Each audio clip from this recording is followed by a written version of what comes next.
Akala mo gumuhit talaga. Para ako nalulunod.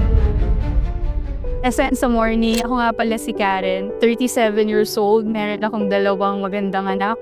Way back 2020s, mga ganyan, before pandemic, isa akong online seller. Nagbebenta kami ng mga US goods. Kapapanganak ko lang nung COVID season. So since breastfeeding mom ako, nung nagkaroon ako ng flu symptoms, takot ako check-up. Eventually, naka-recover naman. So nga lang, after 2 years, kumina na naman yung katawan ko. Pagdating nung gabi, umakyat ako doon sa stairs sa bahay, bigla akong may naramdaman na sakit sa likod. Akala mo gumuhit talaga. Para ako nalulunod. Tapos sabi ko, dalhin niyo na ako sa hospital. Iba na talaga, hindi ko na kaya. Nakarating kami ng lung center.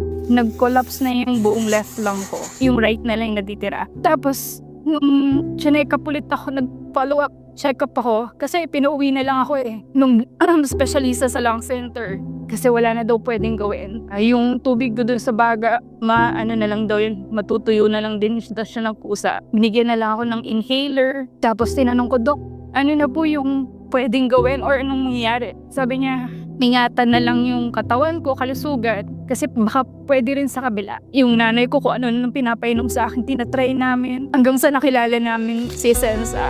Wala namang mawawala, ang dami mo nang nasubukan, di ba? Sige lang, subok lang na subok hanggat may pambili.